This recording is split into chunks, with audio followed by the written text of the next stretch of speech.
So something we talk about in our manners class is what makes a good dog. And in my opinion, what makes a good dog is a good dog trainer. And oftentimes when I'm speaking with some of my peers and my mentors, they'll say, Jess, you know, when you teach, you're trying to make your clients dog trainers, and they're not dog trainers. They're pet guardians. They don't want to be dog trainers.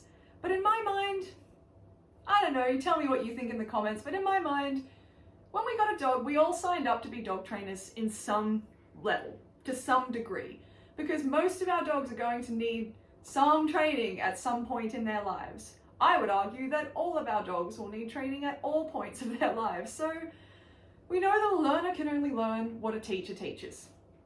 So if we want our dogs to learn well, we need to teach well. And one of the most important foundational skills as a trainer is cue delivery. Understanding cue delivery is so important, and it's one of the biggest roadblocks to success with our clients. So I want to go through and help you guys to clean up your cue delivery today. The first thing I want to talk about is, before you even think about adding a cue to a behavior, does the dog actually know what to do? Because if we're throwing words at them before they understand the physical action of what we want them to do, the possibility that those words are just going to become white noise is so high. So remember, you know what a dog knows by what a dog does. So if your dog is not doing as expected in the teaching phase, don't really want to be thinking about putting words on that yet. Keep training, use your working cue. So if you go back to some of our previous videos on lure reward, when you're at the stage of using a lure or just a hand signal, that could be called your working cue. And eventually you might just like to use a hand signal as your cue, or you might eventually fade to a verbal cue completely as your standalone cue. It's really, really important that before we even start putting a word on the behavior, that we see that the dog knows what to do. And that question is, what is the measure of success? So in my mind, when I'm working with my dog, I want to go for 5 repetitions in a row, looking perfect, exactly how I want. Precision's there, speed's there, no latency. Bam, I'm like, cool, slap a cue on that, that's ready to rock.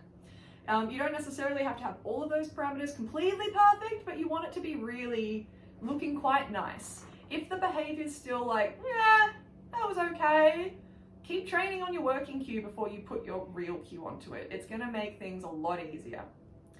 The next thing I want to talk about is, and I know this sounds silly, but like when you think about it, we all would do it. And I mean, I sometimes do it myself because, you know, we're only human. But know what you expect your dog to do when you give a certain cue word. And I know it sounds silly, but your dog's name is a great example of that. A lot of us will use our dog's name as this magical all-purpose cue that your dog needs to figure out what you mean at that time. As in, name might mean one day that it's orient to handler, but on another day you might expect your dog to give you direct eye contact. On another day you might actually expect your dog to do a full recall when you call their name, and on another day you might call their name when they're in trouble and you want them to stop what they're doing. And I mean, really, your dog's then got to make an inference based on your body language, your tone of voice, what's going on around them, to think, okay, what the hell do you actually want? In my mind, if I want my dog to orient to me, I call his name. If I want direct eye contact, I say name and look. If I want my dog to recall to me, I say come. If I want my dog to stop what he's doing, I say leave it. So you see how criterion for those behavior cues is so important. So make sure you know what you expect your dog to do when you say a certain word, because if you don't know, how the hell is the dog supposed to know? Some of us super extra people have got dictionaries for our dog's cues. As in, we actually have to write it out down, write down, I couldn't get that out, could I? We actually have to write it out, write it down, say name means orient to handler, look means eye contact. Again, good dogs need good dog trainers, so be organized. If you're not doing your bit, how's your dog supposed to? All right, the next thing I want to talk about is repetition of cues. It's a big one. Go down to the dog park and you're going to see someone going, Fido, sit, sit, sit, sit, sit, sit, sit, sit, sit, sit, sit, sit. Now, the things that I've talked about so far, you guys might already be able to see a problem with that cue delivery.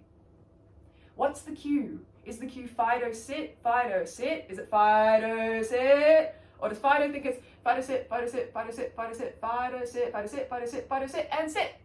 Because if you say the cue 32 times until you're blue in the face every time, that's the cue.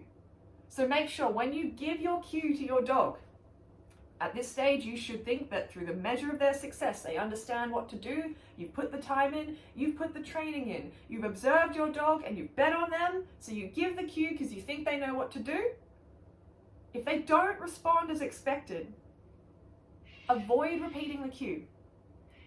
Look to the environment and go, okay, if my dog really knows this as well as I think they do, what is preventing them from responding right now? Because then you can isolate a particular distraction and work on that in your training down the track.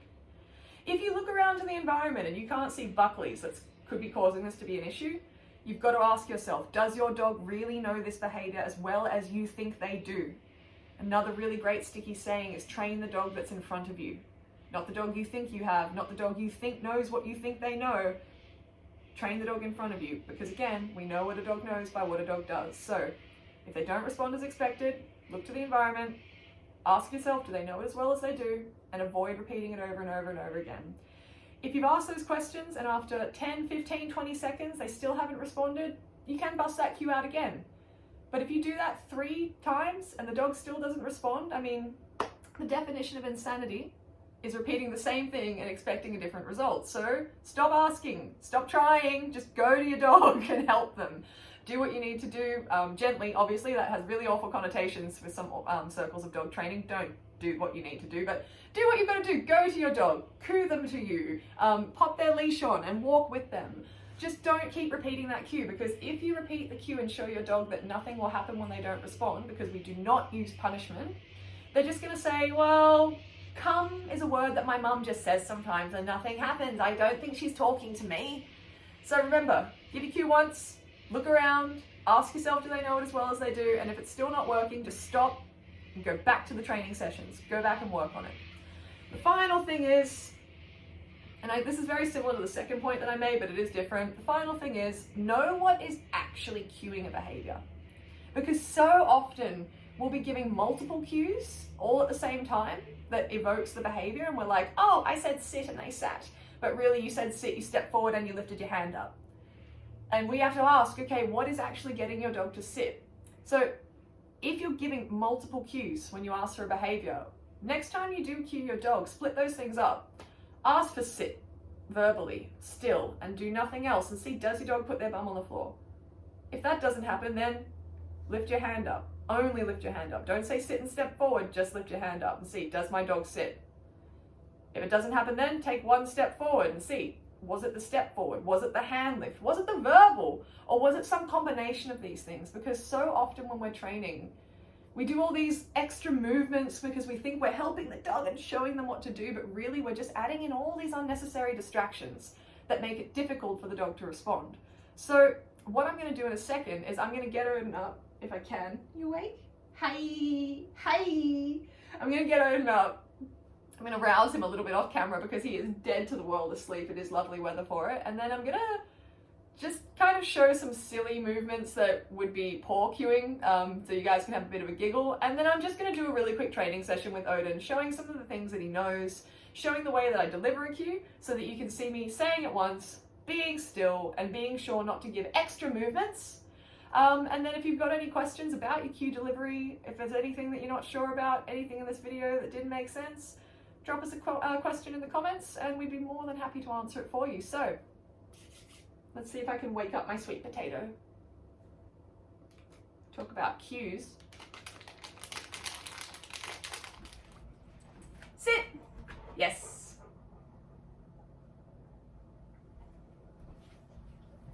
Touch. Yes. Front. Yes. Not quite perfect, that one, but I'll take it. Down. Stand. Yes.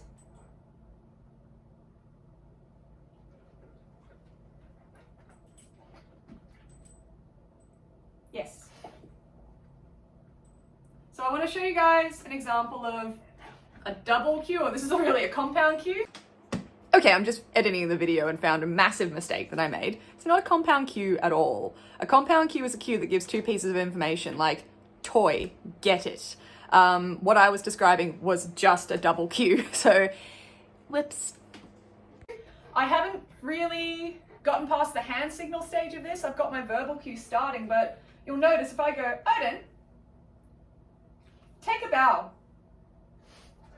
He says, I don't really know what to do. Your backup's not really fully on cue either, so I'm just going to offer this instead because I don't know. So this is actually where we're at with take a bow.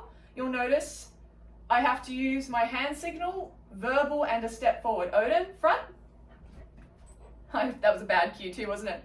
Odin, take a bow. Yes. Now let's watch that again. If I go, yes. So what really is the cue there? My words mean nothing to Odin at that stage. We're still working on that.